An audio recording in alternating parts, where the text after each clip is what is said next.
membicarakan yang berkaitan tentang perencanaan peserta didik. Tapi sebelum lebih jauh, saya lihat di sini wajah-wajahnya masih belum segar dan mencerahkan. Ya, sekarang kita berikan ice cubing bagi orang. Apa boleh? Baik. Dalam hitungan ketiga semuanya berdiri. 1, 2, 3. Oke, sudah. Ya, itu oke benar. Ya, sudah. Baik.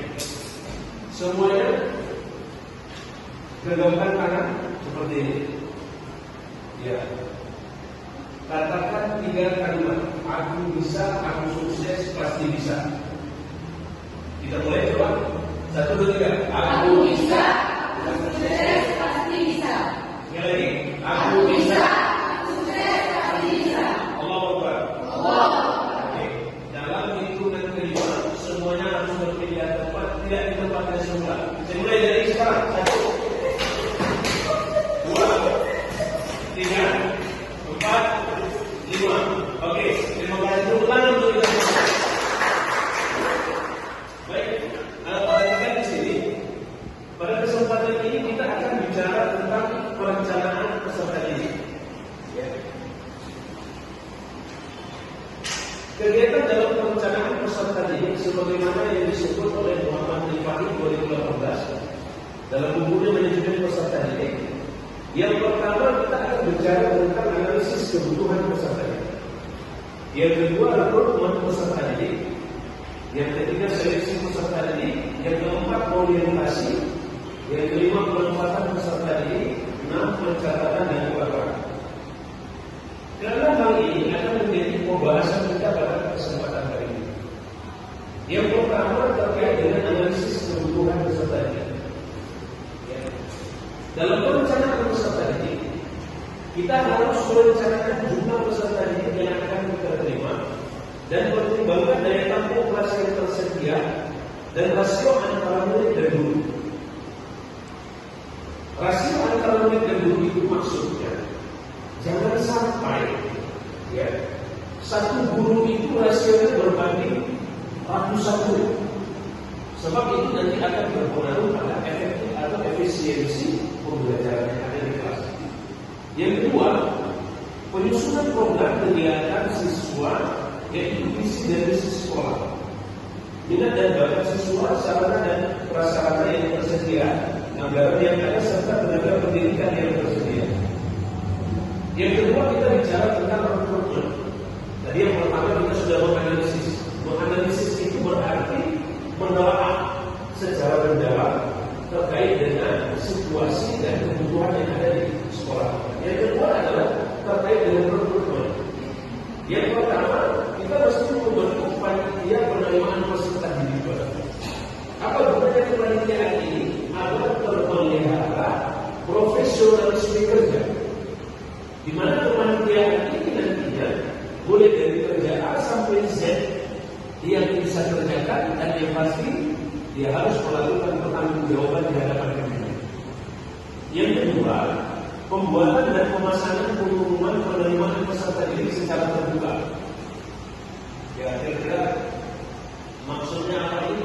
Sebut kalau berkaitan dengan pembuatan dan pemasangan pengumuman ini, berarti memasang papan reklame, apa lagi kira-kira? Brosur, lagi apa? Sepanduk. Pokoknya yang dia itu adalah pengiklanan. Ya. Dalam pengiklanan ini sekarang kita butuh dengan dunia internalisasi tidak? Betul. Ya. Dengan internalisasi ini sekarang lebih mempermudah atau mempersulit? Mempermudah. Kenapa kira-kira mempermudah? Kalau silakan. Ya, biar lebih luas yang tahu. Ya, oke. Luar biasa. Supaya makin banyak orang yang tahu dan makin banyak yang bisa mendaftar ke sekolah kita. Pada poin ketiga ini adalah seleksi peserta didik. Hal ini untuk memelihara integritas sekolah, supaya persepsi atau opini yang berkembang di masyarakat tentang sekolah kita ini adalah sesuatu yang eksklusif, sesuatu yang unggul, yang dimana quality assurance jaminan mutu itu menjadi terdepan, sehingga ketika orang masuk ke sekolah yang kita kelola adalah orang-orang yang memperhatikan nilai atau value terhadap sekolah yang ada yang kita punya. Kemudian yang berikutnya orientasi peserta didik. Apa perlunya orientasi peserta didik ini? Supaya tidak terjadi kecanggungan, supaya tidak terjadi sesuatu yang membingungkan. Karena tradisi yang belum sekolah dan tradisi yang tidak bersekolah itu sedikit banyak pasti ada perbedaan. Agar tidak mispersepsi, maka siswa diharuskan untuk mengikuti orientasi peserta ini agar mengetahui di mana keberadaan kantor kepala sekolah, kantor BPB, kantor siswa, keberadaan kantin, musola dan sebagainya. Karena orientasi itu harus disampaikan. Kemudian adalah penempatan peserta didik baru. Penempatan peserta didik baru ini adalah sesuatu yang harus dilakukan oleh sekolah agar bisa menyesuaikan siswa yang ada di sekolah itu bersamaan dengan minat bakat, bersamaan dengan hobi kesukaannya, dan juga apa yang menjadi kegemaran dan cita-cita. Selanjutnya adalah pencatatan dan laporan. Pencatatan di sini artinya apa? Menginventarisir. Di beberapa sekolah umumnya pencatatan ini masih dilakukan secara manual. Ya. Apabila kita melakukan pencatatan secara manual, akan menemui kesulitan-kesulitan yang antaranya adalah untuk updating data. Untuk mengupdate data ini akan terasa sulit. Akan berbeda kalau seandainya sekolah sudah memiliki secara mandiri server atau aplikasi yang berkaitan dengan data peserta didik, sehingga memudahkan ketika nanti ingin menemukan data peserta didik di tahun keberapa, di kelas keberapa, namanya siapa, semuanya akan keluar. Bahkan walaupun setelah dia didaftarkan di sekolah kita, dia masih bisa terlihat. Dia tamat di tahun berapa, nilainya berapa, dan yang paling bagus lagi adalah ketika sekolah mampu mengakomodasi, memperlihatkan capaian yang disebut dengan tracer study. Tracer study ini maksud adalah di mana sekolah memiliki big data terhadap ketika sekolah itu telah menamatkan para siswanya berlanjut kemana saja. Apakah berlanjut ke jenjang yang lebih tinggi atau berhenti sekolah bekerja dan sebagainya. Data ini diperlukan yang disebut dengan tracer study atau bisa disebut juga dengan pendataan, pencatatan, dan pelaporan. Baik, dari kesemuanya ini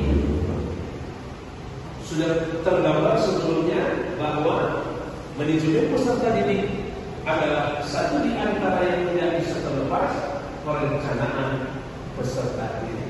Oke, any question? Ada pertanyaan? Ya, silakan. Assalamualaikum warahmatullahi wabarakatuh. Waalaikumsalam. Sebelumnya perkenalan nama saya Sejarah. Jadi Pak, sebelum saya ingin bertanya Pak, unsur apa yang harus diperhatikan dalam perencanaan itu Pak? Terima kasih. Bagaimana coba? Unsur apa yang harus diperhatikan dalam perencanaan? Unsur apa yang harus diperhatikan dalam perencanaan? Oke.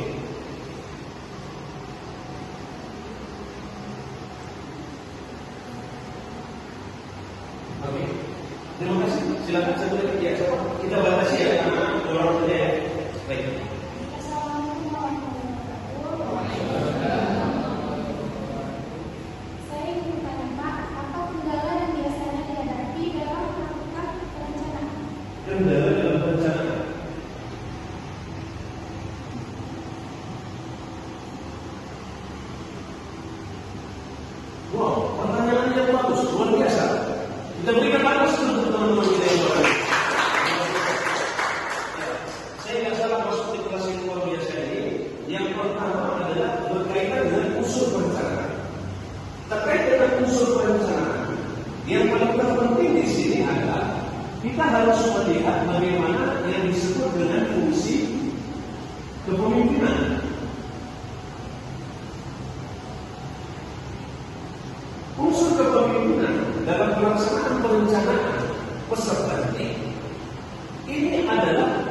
leading sector.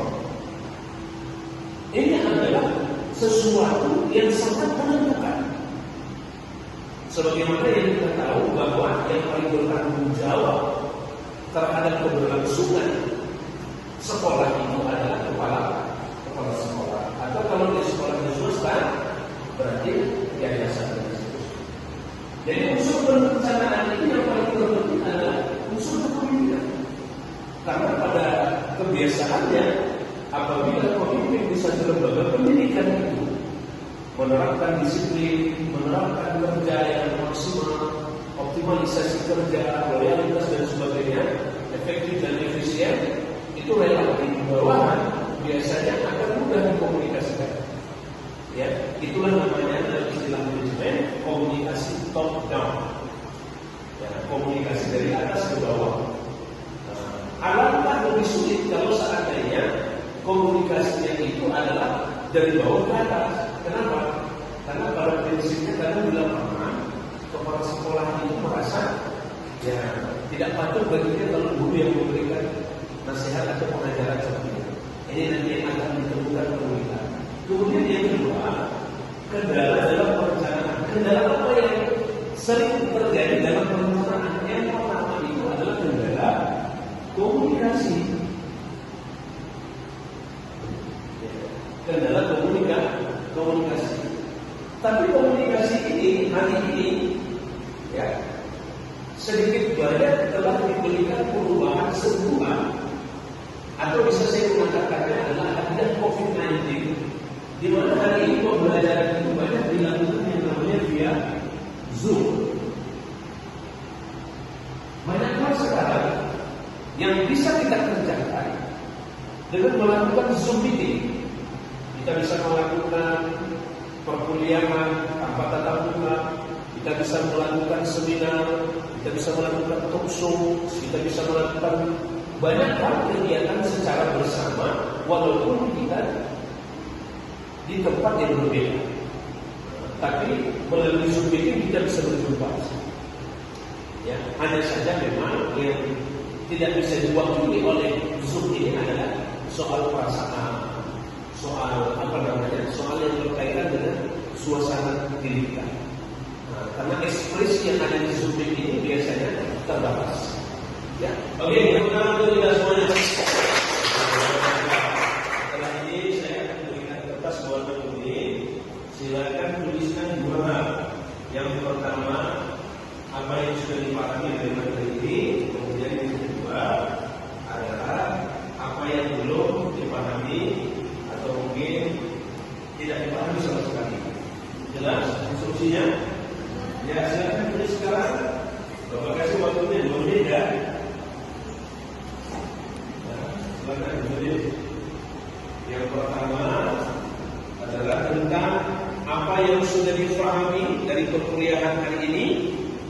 Kemudian yang kedua yang berkaitan dengan apa yang belum dipahami atau belum dimengerti. Ini adalah feedback ya, umpan balik dari materi yang tadi telah disampaikan. Silakan dikerjakan.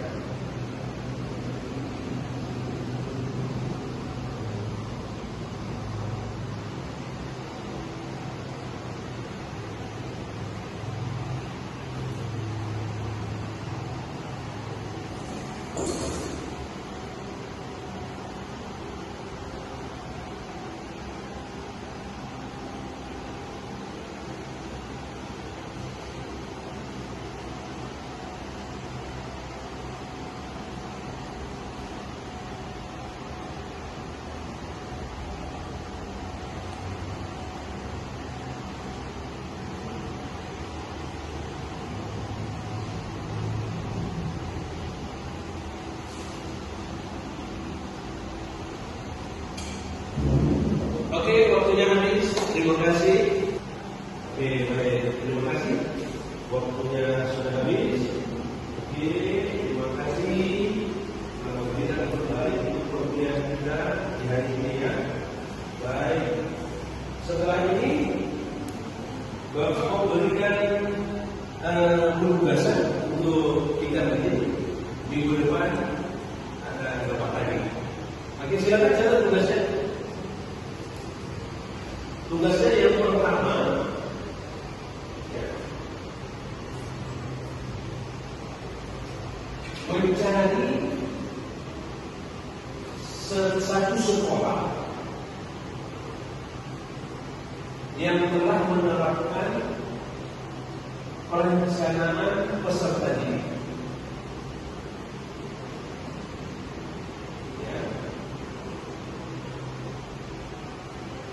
Ya, dalam guru sebutkan apa yang menjadi keunggulannya. Jadi nanti ada sekolahnya sekolah A, kemudian apa yang menjadi keistimewaan dalam perencanaannya. Oh, dia buat begini nanti. Semoga perjumpaan kita ini perjumpaan yang menyenangkan dan untuk semuanya mari kita berikan itu.